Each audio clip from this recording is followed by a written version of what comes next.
Hey, welcome to the Summit Host Hangout podcast, where you'll learn how to plan, strategize, and launch your profitable online summit. No influencer status necessary.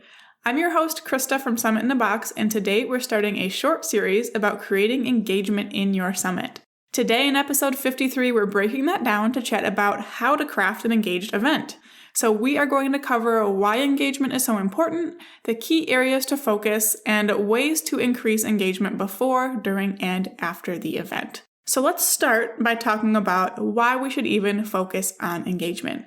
You'll see summits out there that don't do a single thing to bring engagement to their summit. It's a summit run through email, with no chat box during presentations or any way to interact with other attendees or the presenters.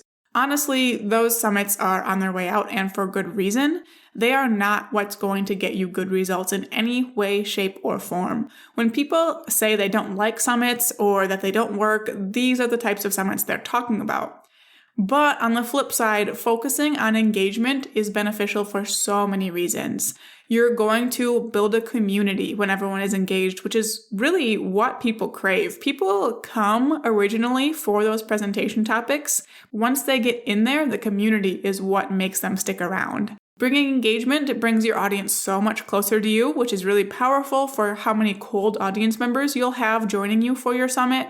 It makes them want to support you because when you connect them and support them, they want to support you right back. And really, it gets absolutely everyone better results. You, the attendees, and your speakers. So there are a few key areas to focus when it comes to engagement. First is that community building.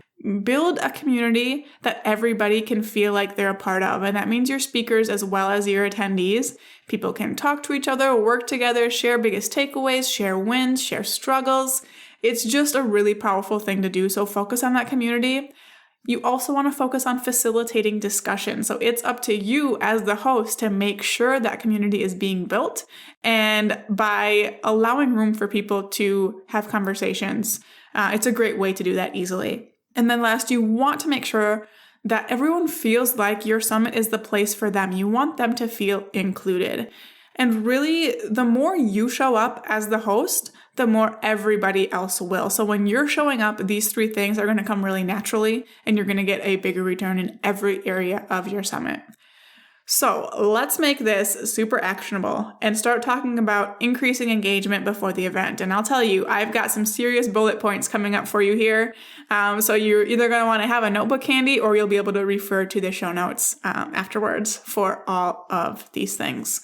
The first way you can increase engagement before your summit even starts is during your promotion period. And I think a great way to do this is on social media. When you're promoting your summit, promote with video, and it doesn't have to be this perfect polished thing. I'll take my phone out, record a quick, like I was doing an Instagram story, and run that as an ad. The more natural you are, the more people are going to be drawn to you as a person. There is definitely something to those polished videos, but that's not what you have to do. So you can start building engagement from the very second someone runs across your summit. Another great way to increase that engagement during the promo period before your summit even starts is a couple welcome videos. So I think it's a really great thing to have a welcome video on your registration page as well as on your thank you page after someone registers. And these are great ways to build powerful connections with people who are new to you and give them those next steps to take that are going to get them even more engaged and pull them even farther into the community you're building for your summit. Right after that comes your registration email sequence, and this is another great way to get them more and more engaged. You can use this registration sequence to tell them what you want them to get out of the summit and how to do that, as well as get them to join your community where all the action is really going to happen. Once they're inside your community, you want to have a welcome video. So as your pinned announcement post in your Facebook group, you should have a quick welcome video introducing yourself, telling them what to expect from their group, and then encouraging them to introduce themselves. They can either introduce themselves in a comment or in their own post, but either way, make sure you're responding to them, and hopefully other attendees will jump in and welcome them as well. I also like to do welcome posts tagging new members. So even if you're encouraging people to introduce themselves in that welcome video, not everybody is going to see it. So every couple days, use that welcome feature that Facebook has in their group to tag all of your new members and welcome them. And again, encouraging them to introduce themselves. They're going to feel much more welcome to actually post and interact in your group when they've gotten a personal welcome from you. Another great way to boost engagement before your summit starts is with daily prompts with fun questions. So my promotion period for my summit is usually 2.5 to 3 weeks, and each day during that time frame, I'm posting a fun question in the group. Something like, what's your favorite Starbucks drink? Or what are you doing this weekend? Because people are more likely to answer those questions than they are to answer like a leading question that feels like market research. And people can also connect really easily with these fun questions. Maybe they like the same Starbucks drink, or they're doing the same thing on the weekend, or wish they could do what the other person was doing, and they're going to start communicating with each other as well. But the biggest thing here is that when someone posts or comments once in your community, they're way more likely to do it again. So by having all of these fun prompts, you're building up more and more people who are commenting, which makes them way more likely to do so in the future. If things start out a little quiet here, ask your speakers and friends to jump in and start answering those questions, because sometimes people don't want to comment because they don't want to be the only one. And if your speakers and friends are helping boost that engagement, your attendees will start to jump in as well. Another thing I like to do to build engagement before the summit starts is have a quiz. So one of the bigger downsides, I guess, about summits is that sometimes there are so many presentations that your attendees don't even know where to focus, or they might try to go to all of them, but then not even have like brain space to implement anything because they learn too much. So you can have a quiz to help your attendees decide which presentations to go to.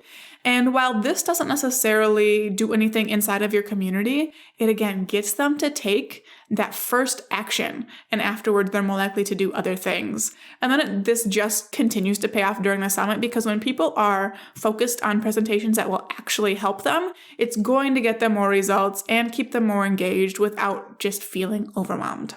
Another thing you can do throughout your promotion period are bonus trainings. So one of your join questions for when someone requests to join your attendee group, it should be something like, what's your biggest struggle related to blank, where blank is like your summit's topic. And when you start seeing the same thing mentioned over and over that you don't have a presentation for, take that topic and do a quick bonus training on it during the promotion period in your Facebook group. This is going to be a great way to start providing value before your summit starts and getting people paying attention to that group. You'll get people starting to comment and talk to each other. It's just a great and nice and easy thing to do. You can also have your speakers go live if you want to. Have them go in and introduce themselves, maybe give a quick tip. I wouldn't make it required, but encourage them to do that and point out how it can benefit them as well. And then the last thing you'll do during your promotion period to really start setting the stage for engagement is your kickoff call. So this is the call that happens either the day before or the morning of day one of your summit. And you do all kinds of things in here, but basically welcome everybody, let them know what to expect, give them a rundown of the logistics, like where they'll get the links for the presentations, how long they'll be available. I like to help my people plan for how to make the most of the presentation so they can make progress later, and then of course pitch that all access pass. But you're going to see so many people joining this call and commenting and having a great time. So as great as it is for increasing sales, it's also great for increasing engagement.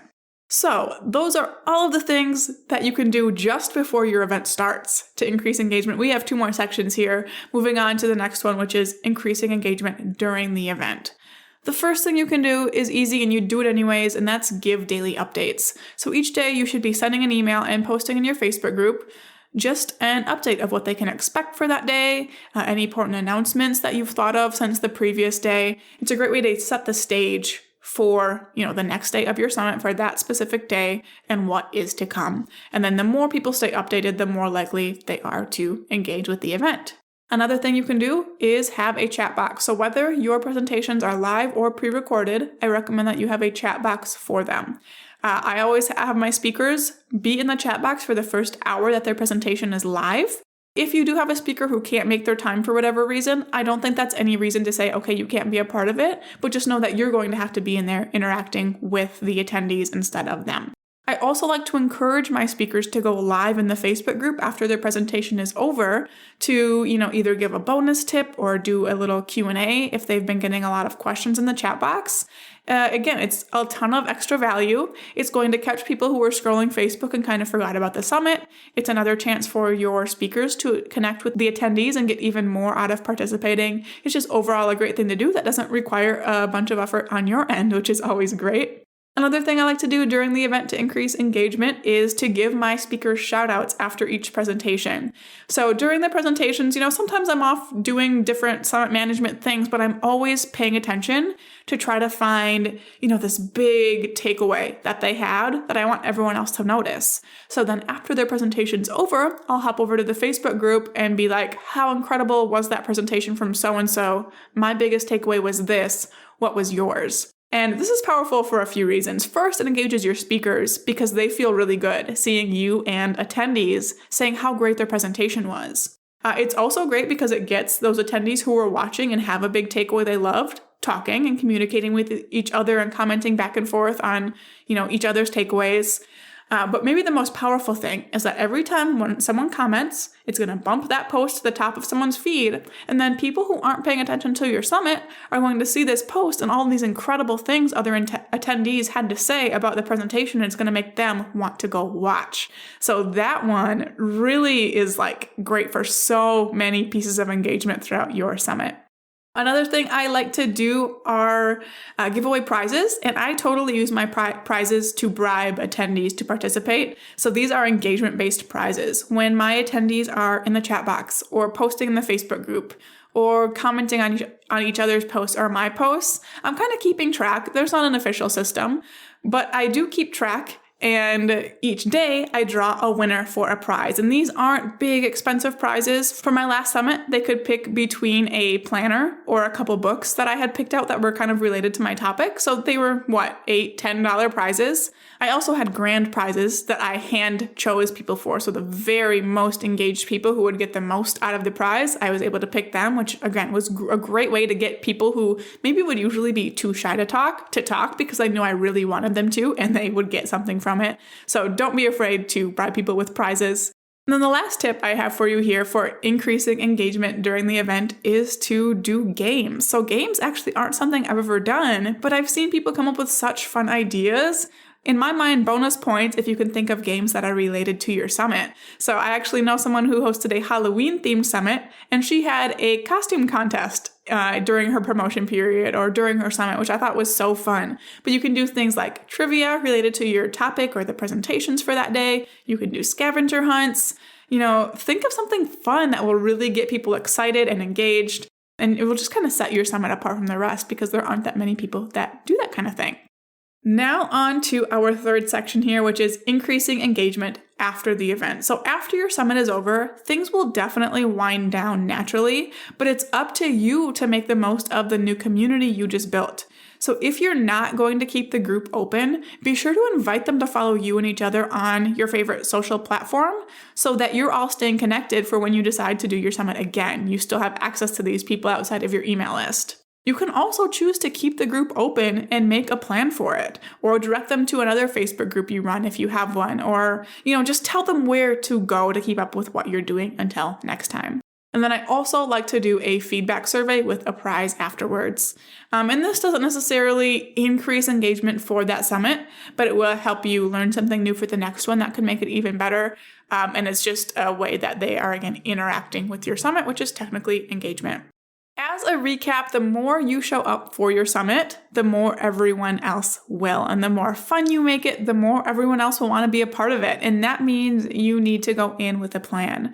So your action steps for this episode are to use the ideas we covered today to brainstorm what you can do to create fun and engagement in your summit. And also, I want to mention, don't be limited by these ideas. Use them as inspiration and take it even further. Let me know if you come up with a cool idea too, because it's always fun to learn something new and to try a new engagement strategy. But thank you so much for tuning into this episode. For show notes and resources mentioned, head to summitHostHangout.com/053. I also want to mention that I have trainings, templates, video outlines, and more for most of what we talked about today inside of the Summit Host Vault, along with all kinds of other incredible resources for you. So to make the engagement aspect of your summit incredibly easy, head to summitonabox.co/vault for more information. In the next episode, we'll be chatting with a guest about building interest and engagement for your summit before it begins, so be sure to tune in for that. Now go out and take action to plan, strategize, and launch your profitable online summit.